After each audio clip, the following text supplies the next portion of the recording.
Mabiyayang morning mga ka-good vibes. Tayo po ba ay nakapagkape na? Or almusal na? Ano po ba ang ating almusal? Hotdog? Salami? Ano pa? Come on, bacon? O iba naman cereal? No? Whatever is that. Yung iba naman brewed coffee. Okay, lahat ng yan, biyaya ng Panginoon. I-enjoy po natin. Yung iba naman, pinipiling pumunta sa McDo, sa Jollibee, no? Wherein makakapag-order tayo ng instant na coffee at saka hot choco. Di po ba? I love hot choco. That's my personal favorite. Okay, so umaga pong ito, talakayin po natin yung obvious na ginagawa ng pamahalaan ng Amerika, no? Bilang mga Kristiyano ba may mga sagot tayo rito? Yes. At unang-una, as Christians, do not worry. Kasi tayo naman po ay may espiritong napakamakapangyarihan. 1 John 4:4 nakalagay doon. Yung mga true believers po ito ha.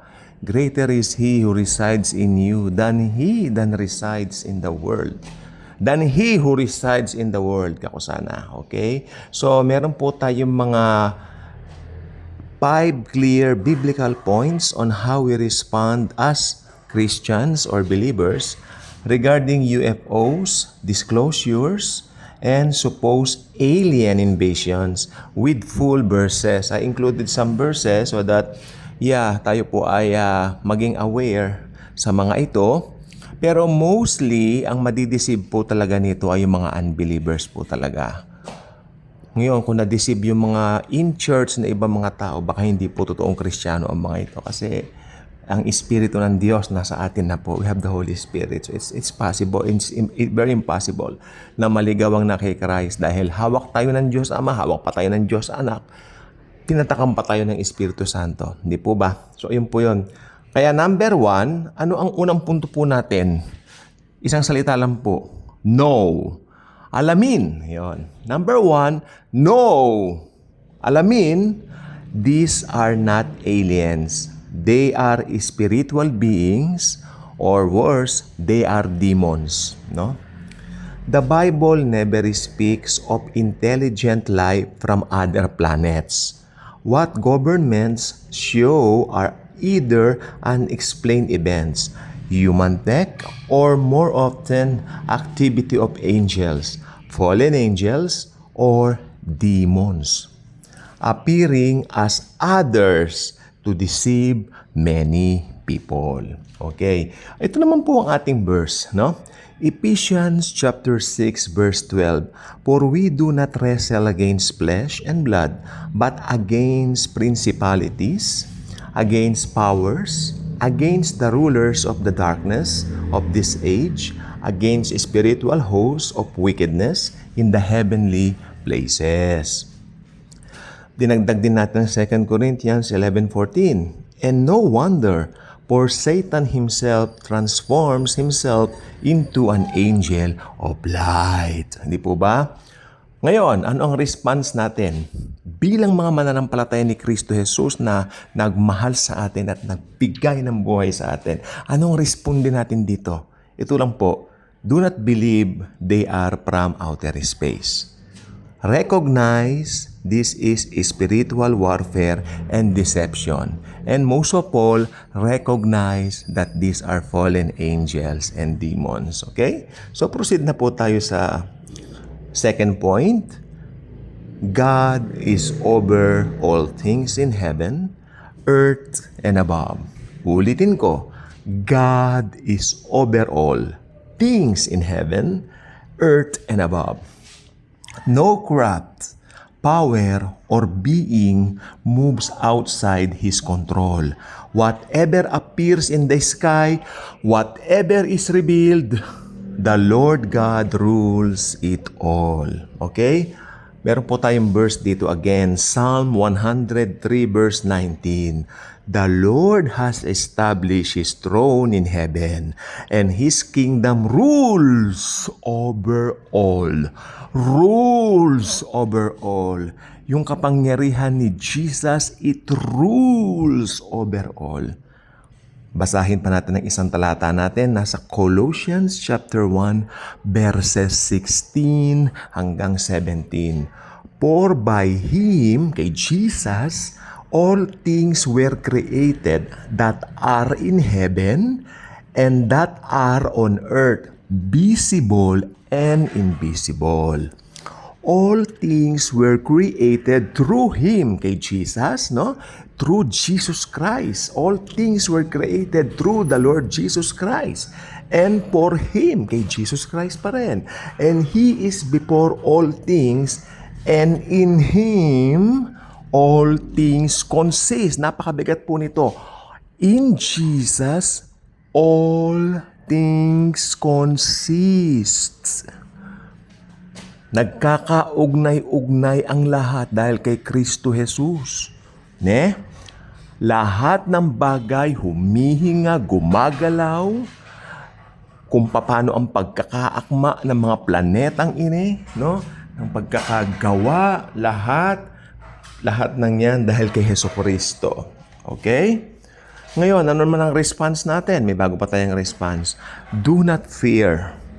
Nothing comes unless God permits it. Walang pwedeng mangyari sa mundong ababaw na ini maliban ni pagpahintulutan ng Panginoong Jesus. Okay? He is still on the throne.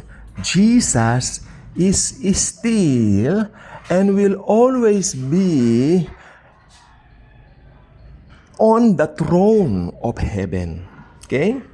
So yan pong napakagandang katotohanan nito. Okay, may pangatlo po tayong, syempre, puntos. This is end times deception. Part of the last days. Jesus warned, many will come with signs, wonders, and great displays to deceive, if possible, even the elect.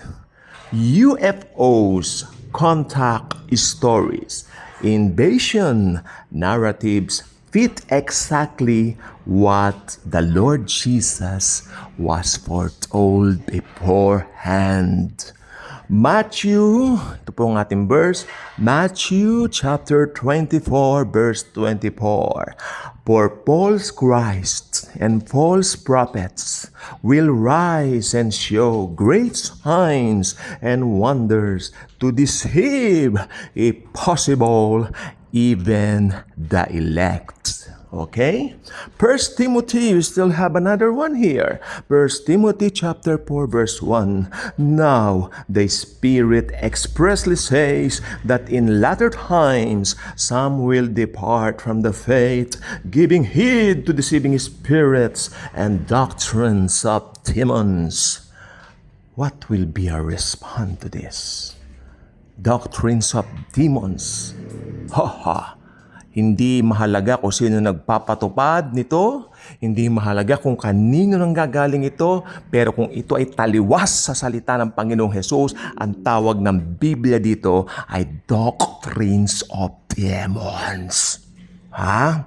Kaya anong responde natin dito? Test everything by Scripture. Do not let news or proof shake your faith. Okay? Number 4. Jesus is the only Savior. No other being comes to save us.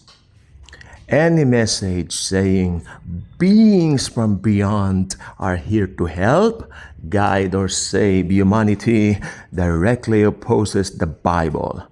Only Jesus died and rose again for us. No other race or being redeems.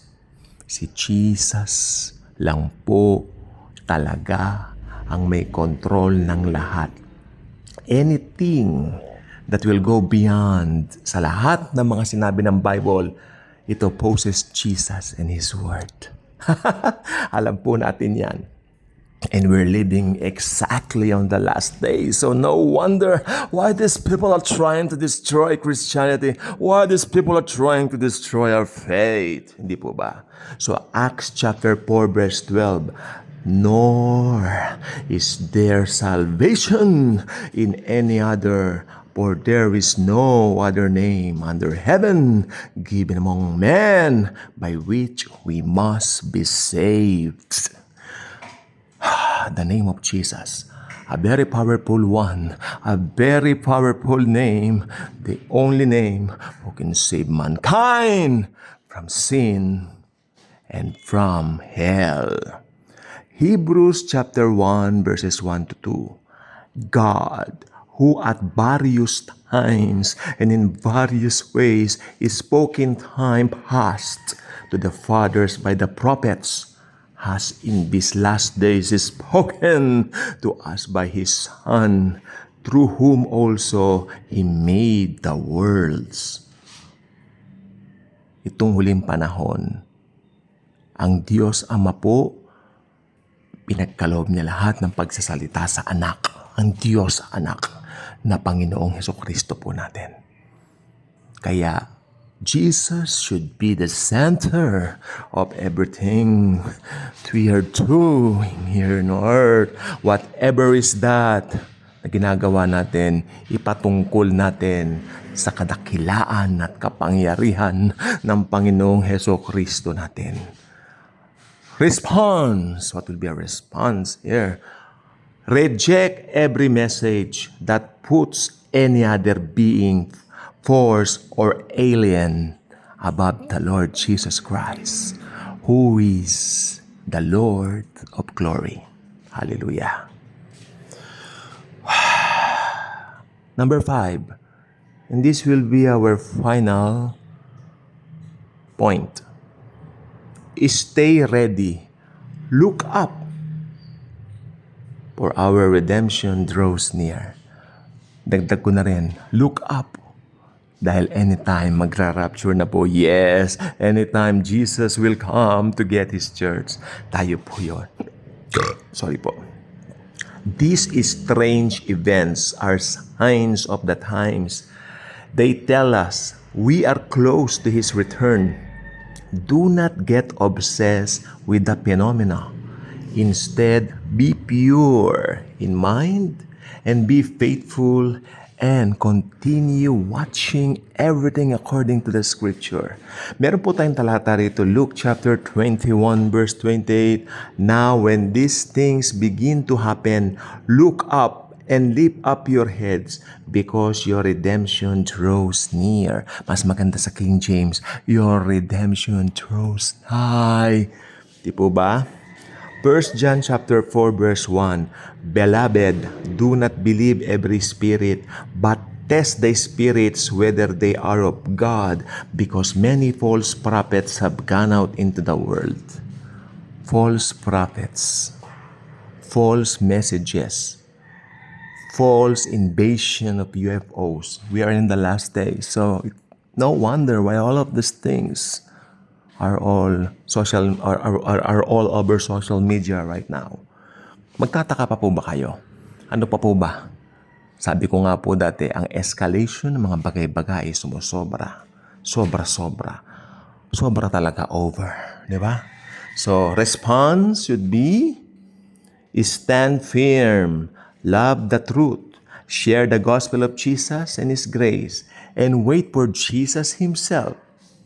Not for visitors from outer space. Huwag kayong maghihintay ng bisita sa outer space sapagkat maaring naipilim ang mga yon. Diba? Maaring ito po ay mga nakasurvive na fallen angels. Hala kayo, lagot kayo. Summary. UFOs, aliens, they are either natural, man-made, or demonic deception. Ako po naniniwala it's demonic deception. Mga demonyo yan. Tandaan nyo, may fallen angels. Tandaan nyo po yung mga sinasabi ko rito. Halimbawa, namatayan kayo ng mahal sa buhay. And then nakita nyo suddenly, right after the demise of that person, you will suddenly see them there, standing as if ganun na ganun ang mukha sa namatay nyong nanay. No, it's not your mom anymore. It's not your dad anymore. Alam nyo kung sino yung mga demonyo yon. Ginagaya lang yung anyo ng namatay ninyo mga mahal sa buhay para linlangin po kayo. Ang tawag po ng Bible dyan ay mga familiar spirits. ha? Mga familiar spirits. God is King. Jesus is the only Lord, and we trust His Word above all disclosures. Mag-disclosure na kayo. Mag-disclosure na kayo hanggat gusto nyo. Pero kami, tayo, mga ka-good vibes, at tayo na mga Kristiyano ay kay Jesus lang forever. Okay? I hope na ibigan naman ninyo itong ating vlog sa umagang ito. Kaya mag-subscribe po kayo dito sa Daily Good Vibes. Pakipindot ang notification bell para lahat ng mga bago natin mga uploads dito ay mabigyan naman kayo ng kaalaman, no?